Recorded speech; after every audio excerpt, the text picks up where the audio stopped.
Why some people see angel numbers more than others, the signal you almost missed. You have seen it again, and you know exactly what I mean. That number, the one that keeps showing up in places that make no sense. On a clock you glanced at for no reason, on a plate of a car that cut in front of you, on a receipt, on a page in the middle of the night when you woke up and looked at your phone without knowing why. The same sequence, over and over, in moments too precise to be random, too frequent to be ignored, too personal to be explained away by something as thin as coincidence. You felt something when it happened. Not excitement, not confusion. Something quieter than that. Something that landed in the chest before the mind had a chance to intervene.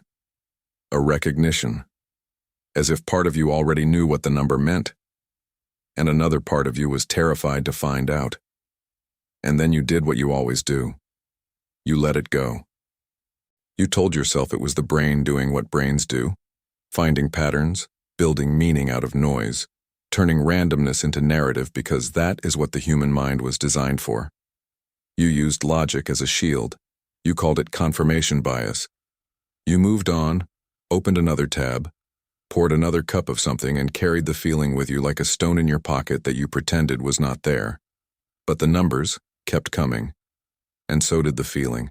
There is something happening inside you right now, beneath the surface of your daily life, beneath the routines and the roles and the version of yourself you show the world. Something is shifting. Something is asking to be seen. And the universe, in its precise and patient way, has been trying to point you toward it, using the only language that could cut through all the noise you have surrounded yourself with.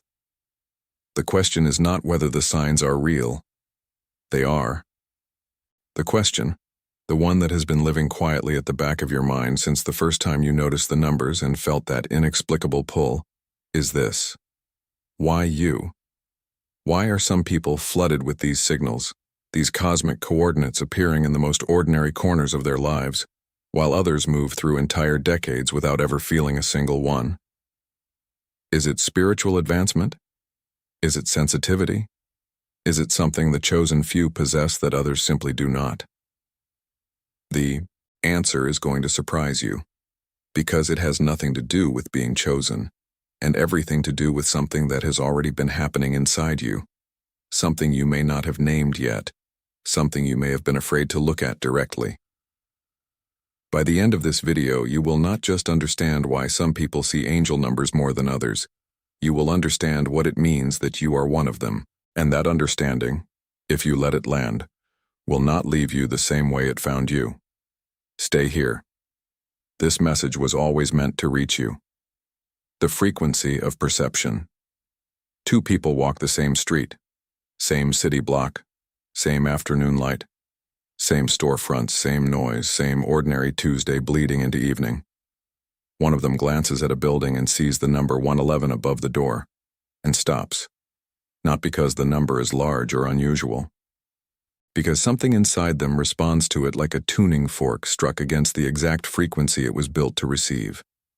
A vibration, a recognition, a quiet knowing that this moment is not accidental. The other person walks past without a second glance. Same number, same street, same universe sending the same signal. Entirely different experience. And the difference has nothing to do with intelligence, nothing to do with spiritual rank, and nothing to do with being blessed or broken. The difference is internal, invisible, and it is the key to everything you are trying to understand. Perception is not passive. This is what most people never realize, because the culture we grew up in taught us that seeing is simply what the eyes do. That reality is neutral and objective and equally available to everyone who looks in its direction. But that is not how consciousness works. That is not how the soul works. What you are capable of perceiving at any given moment is not determined by what is in front of you. It is determined by what is happening inside you. Think of it like a radio. The signal is always broadcasting. The universe has never stopped transmitting. The frequencies of meaning, of guidance, of symbolic communication have been present in every moment of your life, layered into the ordinary fabric of your days like messages written in ink that only becomes visible under a specific kind of light. The question has never been whether the signal exists. The question is whether your inner world is tuned to receive it. And tuning, real tuning, is not something you do intellectually. It is something that happens to you. Through experience, through loss, through the gradual or sudden dismantling of the certainty that you had everything figured out. The people who see angel numbers most frequently are not the ones who studied the most spiritual books or meditated the longest or held the most crystals. They are the ones whose inner world has been cracked open enough, by life, by pain, by love, by grief, by the terrifying experience of not knowing who they are anymore, that the signal can finally get through. The frequency of perception is not a gift you are born with. It is a space you arrive at.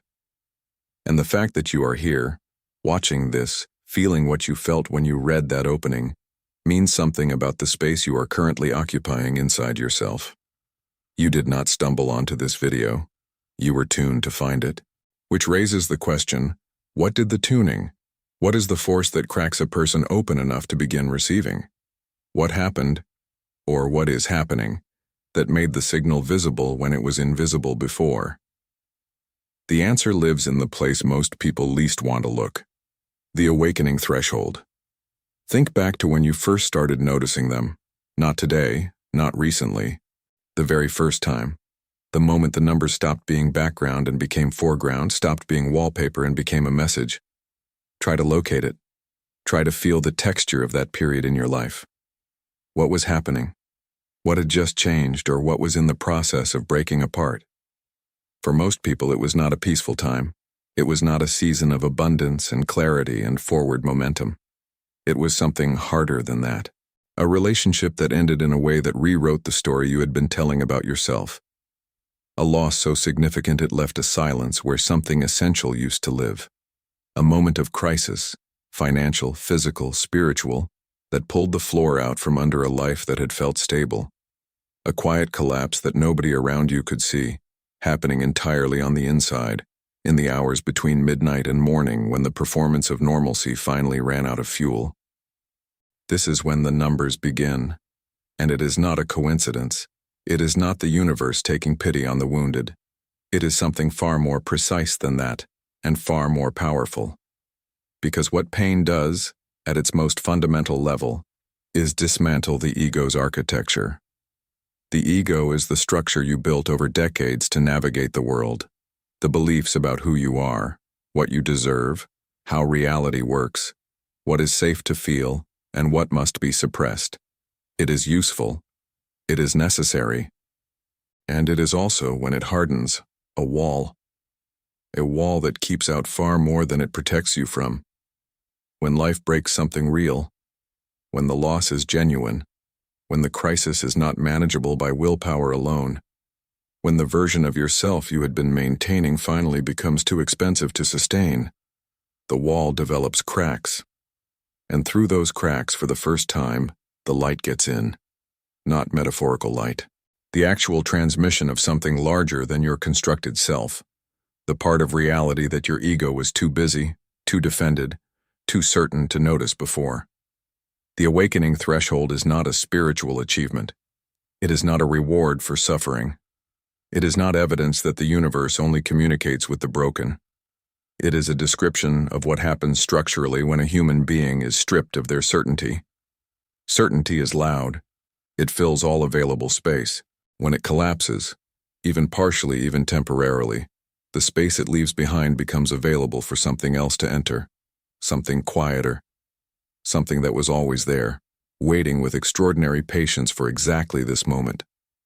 The numbers are what enters that space, not because you earned them, not because you are special in the way the ego wants to be special, but because you became, in your most vulnerable moment, genuinely permeable. The armor came off. The performance stopped. The story you had been telling about yourself became impossible to maintain. And in that raw, undefended state, exhausted, uncertain, asking questions you never had to ask before, you looked at a clock and saw 11:11, and something in you knew. Not knew what it meant. Just knew that it meant something. That knowing, That first fragile recognition was not the beginning of something supernatural. It was the beginning of you listening to the part of yourself that had been trying to speak for years, beneath the noise of everything you were so busy building. But disruption alone does not explain everything, because not everyone who falls apart begins to see signs. Not everyone whose life breaks open becomes someone who receives. Something else must be present. Something quieter and far more intentional. The role of intention and spiritual hunger. There is a quality of longing that functions like a frequency, not desire in the ordinary sense, not the wanting of things, of outcomes, of circumstances rearranged in more favorable configurations. Something older than that. Something that lives beneath the level of preference and strategy. A hunger for meaning that is so fundamental, it cannot be satisfied by anything the external world has to offer, no matter how much of it you accumulate. A question that does not go away when life gets comfortable. A reaching toward something larger than the self that persists even when every rational argument says there is nothing larger to reach toward. Some people have this hunger and do not know what to call it. They feel it as restlessness, as a low-grade dissatisfaction that follows them through relationships and careers and decades of doing everything correctly without ever feeling that they have arrived somewhere real.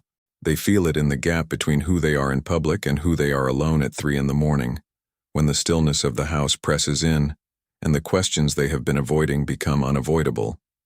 They feel it as grief, sometimes without any visible loss to grieve, because the soul knows when it is being starved, even when the mind has not yet made the connection. This hunger is not a problem to be solved. It is a signal. It is the soul's most honest communication, the inner equivalent of the numbers you have been seeing on the outside. And when a person stops trying to medicate it with distraction and starts allowing themselves to genuinely feel it, something remarkable happens at the level of perception. The inner world reorganizes itself around the longing. Attention, directed with sincerity, with genuine openness, with the willingness to receive whatever answer comes rather than the answer preferred, becomes a form of transmission. You begin broadcasting at a frequency the universe can respond to. This is not magic in the sense of spells and wishful thinking. It is something more structural than that. When you genuinely seek, not perform seeking, not intellectually entertain the idea of seeking, but actually open yourself to being guided, you alter the quality of your attention. You begin moving through the world with a different quality of presence. You notice what you were previously too defended or too distracted to notice. The numbers that were always there begin to register. The meaning that was always embedded in ordinary moments becomes accessible. Spiritual hunger is readiness wearing the clothes of longing. And readiness, real readiness, is not a passive state. It is a choice made repeatedly, often without fanfare, in the small moments of daily life. The choice to stay curious when the mind wants to dismiss. The choice to sit with discomfort instead of immediately resolving it. The choice to ask sincerely, even when you are not sure anyone is listening. These choices accumulate. They build a certain quality of inner space, and that space, open, honest, genuinely available, is the exact environment in which angel numbers stop being curiosities and start being conversations. You become someone the universe can talk to, not because you are more evolved than the person who never notices the numbers, but because you have done the quiet, unglamorous work of making yourself available for a conversation you desperately need to have. Yet there are people who carry this hunger, who have been cracked open by loss, who are seeking with everything they have, and still the channel feels blocked. Still the signs feel distant.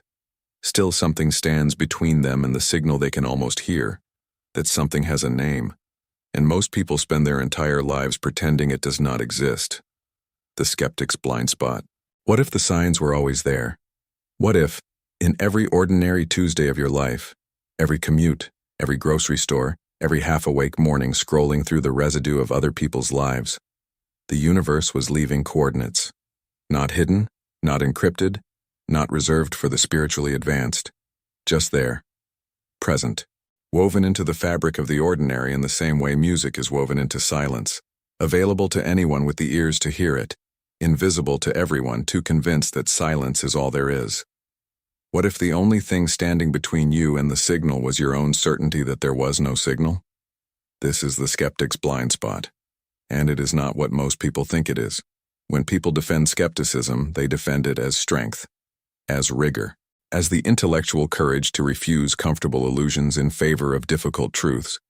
And in certain contexts, that defense is legitimate. Skepticism as a tool, applied to claims that require examination, to narratives that demand evidence, to the manipulation of fear and desperation for profit, serves a genuine protective function. There is a version of rational inquiry that is genuinely valuable. But there is another version, a reflexive version, a version that has nothing to do with rigor and everything to do with protection. Because here is what rational conditioning actually does to a child over decades of education. It teaches them to locate credibility outside themselves. It teaches them that the internal, the felt sense, the intuitive knowing, the quiet recognition that something means something, is unreliable unless it can be externally verified. It trains the mind to override the soul's communications with the authority of logic. And over time, that override becomes not a conscious choice, but an automatic reflex. A wall built so gradually, so thoroughly, that the person living behind it has forgotten it is a wall. They believe it is simply reality. The skeptic does not lack signs. The skeptic lacks permission, self-given permission to receive what is being sent. Because the real terror, the one that lives beneath the intellectual objections, beneath the eye-rolling at angel numbers and synchronicity and the very concept of a universe that communicates with individuals, is not that these things are false. It is that they might be true. Because if the universe is personal, if it sees you, if it is reaching toward you with intention and care, then you are not the isolated, self-sufficient, purely rational unit you have spent your life convincing yourself you are. You are something more vulnerable than that. Something that can be loved. Something that can be guided. Something that is not alone. And that is terrifying in a way that no intellectual argument can reach. The skeptic dismisses angel numbers not because the evidence is insufficient, but because the implications are too large. Because accepting that a sequence of digits on a license plate could carry a message addressed specifically to them would require dismantling a version of reality they have built their entire identity around. The dismissal is not analytical. It is existential. It is the ego refusing to yield the control it has mistaken for safety. And here is the paradox. The skeptic is not wrong to want evidence. They are simply looking in the wrong direction. The evidence is not in the numbers. It is in the feeling the numbers produce in the moment of recognition, before the mind arrives to explain it away. That feeling is data. It is the soul's immediate response to contact with something real. The problem is not that the skeptic lacks the capacity to feel it. The problem is that they have been trained to discard it before it can be examined, to treat the most honest information available to them as the least trustworthy. But even the most fortified rational mind cannot fully account for what Carl Jung documented across decades of meticulous clinical observation. Because what Jung found does not ask for belief. It only asks for honest attention. Synchronicity and the Jungian mirror. Carl Jung did not believe in magic. He was a scientist, a psychiatrist, a man of extraordinary intellectual discipline who spent his career mapping the terrain of the human psyche with the same rigor a cartographer brings to uncharted geography. He was not interested in mysticism for its own sake. He was interested in what was true, even when what was true made the scientific establishment profoundly uncomfortable. What made them uncomfortable was synchronicity. Jung defined it precisely: the meaningful coincidence of an inner state and an outer event, connected not by cause and effect, not by one producing the other, but by meaning, by the experience of two things that should have no logical relationship arriving together in a way that is impossible to dismiss as random. He documented it obsessively across decades of clinical work. Patients dreaming of symbols that appeared in physical reality hours later. Emotional turning points aligned with inexplicable external events. The scarab beetle that appeared at the window at the exact moment a patient was describing a dream about a scarab beetle. An event so precise, so perfectly timed, so impossible to engineer, that Jung spent years attempting to understand what kind of reality could allow it. His conclusion was not supernatural. It was structural. Jung proposed that the psyche and the external world are not two separate systems operating independently of each other. They are two aspects of a single underlying reality, what he called the unus mundus, the unified world, in which the inner and the outer are in constant, invisible dialogue. When a significant shift occurs in the deep layers of the psyche, in the unconscious where the soul's real work is done, the outer world sometimes reflects that shift through events that carry symbolic meaning precisely calibrated to what the inner world is processing. The universe in the Jungian model is not sending messages from outside. It is mirroring what is already present inside. In the language the soul speaks most naturally, which is the language of symbol, of image, of number, of pattern. Angel numbers, seen through this lens, are not external communications dropped into your life from a separate realm of existence. They are the outer world becoming transparent, revealing, through the medium of repeated numerical sequences, the exact frequency of the inner work your soul is currently doing. The mirror does not manufacture, it reflects, and what it reflects is not always comfortable. Sometimes the number that keeps appearing is not a reassurance. It is a confrontation, a signal not that everything is fine, but that something is asking to be faced. The soul is not always gentle when it needs your attention. Sometimes it uses the language of repetition because you have ignored the quieter messages for too long. Sometimes synchronicity is the universe turning up the volume because you have been steadfastly refusing to hear what is being said at normal levels.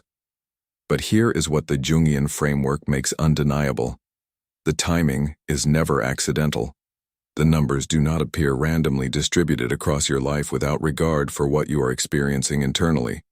They cluster, they intensify. They arrive at the precise moments when the inner world is in motion, when something is shifting, something is being processed, something is on the verge of a transformation the conscious mind has not yet acknowledged. The outer world does not cause the inner shift, but it responds to it. It marks it. It bears witness to it in the language of meaningful coincidence, which returns us with new clarity to the question that has been circling since the beginning. Why now? Why this period of your life? Why are the numbers appearing with the frequency and the emotional charge that they are carrying at this exact moment? The answer is not mysterious. In fact, it is the most honest description of where you actually are. Beneath the story you have been telling, beneath the performance of certainty, beneath the version of yourself that is managing rather than living. The numbers are appearing now because something in you has already moved. Why you are seeing them now? There is a moment in every soul's journey that has no clean name. It is not a crisis exactly, not the acute kind, not the kind that announces itself with a clear before and after. It is more like a season that has been changing for longer than you realized, and one day you look up and the landscape around you is different from what you remember, and you cannot identify the exact moment when the shift happened, only that it has, and that the person standing in this new landscape is not quite the same person who entered the one before.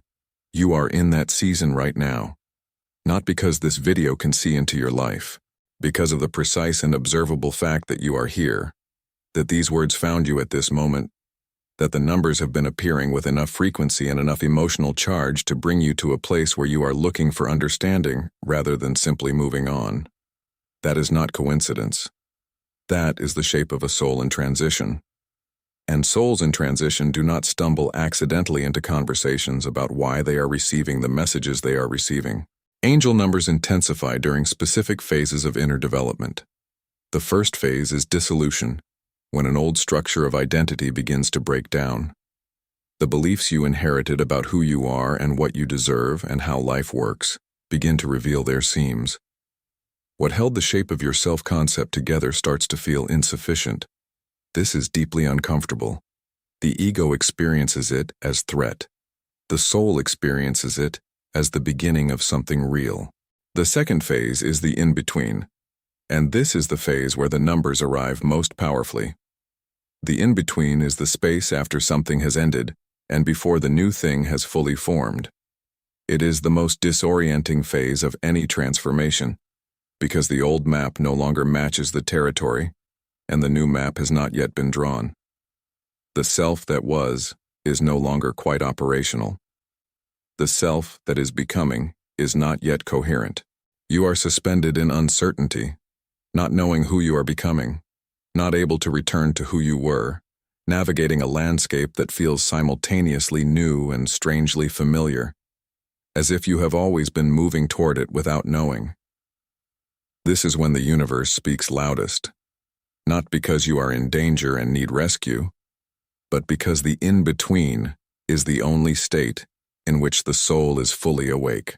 When the structures are intact, when the identity is settled and the narrative is coherent and the world makes predictable sense, the soul is largely dormant. Not dead.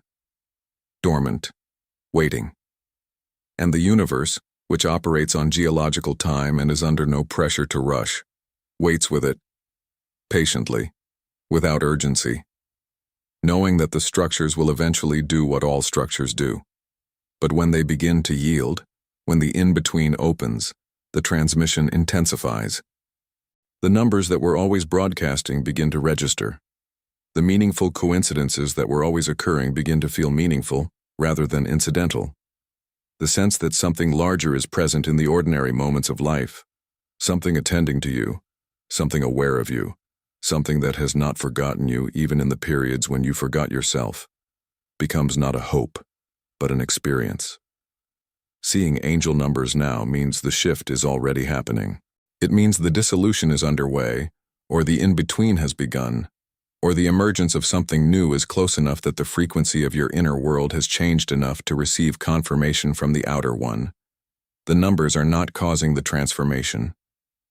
They are reflecting it back to you, in real time in the language of pattern and repetition, so that you know at the level of direct experience, rather than intellectual concept, that what is happening inside you is real, significant, and witnessed. You are not lost in this transition. You are in it. And there is a profound difference between those two things. Being lost implies the absence of direction. Being in it implies the presence of movement. The numbers are the evidence of the movement, coordinates appearing along the path not to tell you where you are going, but to confirm that you are, in fact, on the path, that the path is real, that you are not imagining the changes that have been accumulating in the quiet hours when no one else can see them. The universe does not send more signs to some people because they are more worthy. It sends them, or rather, they become perceivable, when the soul has arrived at the threshold of readiness. And readiness, as you now understand, is not a destination. It is a posture, an opening, a willingness to be in the in-between without demanding that it resolve itself into certainty before you will allow yourself to receive. You have arrived at that posture, maybe not fully, maybe not without resistance, but enough, and enough, in the economy of the soul, has always been sufficient. You were always the message. What if the angel numbers were never about the numbers at all? What if the sequences, 111, 222, 333, 444, 1111, were never the point? What if they were always just the form that a deeper communication chose to take, because this particular form was the one you would actually notice? Because it was specific enough to cut through the noise, familiar enough to feel significant, and precise enough to arrive at exactly the right moment without being so obvious that the ego could dismiss it as mere imagination? What if the numbers were the envelope, and you were always the letter inside? Every person who has ever looked at a clock at 11:11 and felt something, a chill, a pause, a breath catching in a chest that a moment ago was just breathing, has experienced the same sacred collision, the moment the soul and the waking mind occupy the same space at the same time. The moment the deep self surfaces through the ordinary surface of life and makes itself known, briefly, unmistakably, in a way that cannot be entirely rationalized away no matter how hard the mind tries. That moment is not about 11:11. That moment is about you, what you carry, what you are processing, what you have been afraid to say out loud, what you have been hoping someone or something would confirm.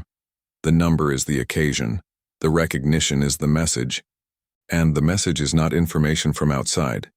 It is information from inside, from the layers of the self that do not speak in language, but in feeling, in knowing, in the quiet certainty that arrives before the mind can construct an argument for or against it.